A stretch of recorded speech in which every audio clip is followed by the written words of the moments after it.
سجدہ شکر۔ تمہارے صبر کی ساری سیڑھیاں تمہیں سجدہ شکر تک پہنچائیں گی۔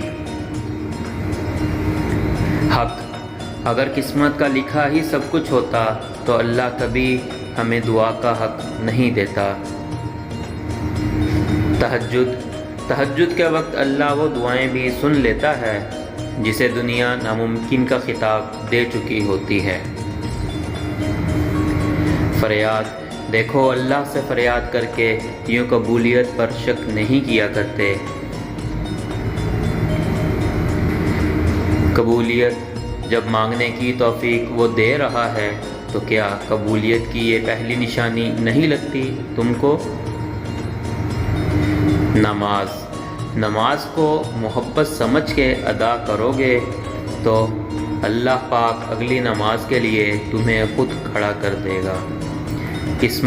تمہاری قسمت بہت اچھی لکھی ہے اللہ نے، اس کا لکھا تو خوبصورت ہوگا نا۔ 70 ماؤں جتنا پیار کرنے والا رب آزماتا بھی ہے تو بے انتہا نوازنے کے لیے۔ اگر پسندیدہ چیز سے آزمائے جا رہے ہو تو بہترین چیز سے نوازے بھی جاؤ گے۔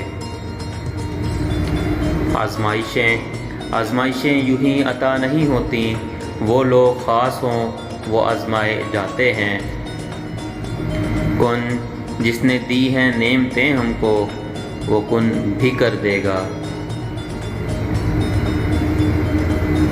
تقدیر، اگر اللہ اس کو تمہاری تقدیر میں لکھ چکا ہے تو پھر کوئی بھی اس کو تم سے چھین نہیں سکتا۔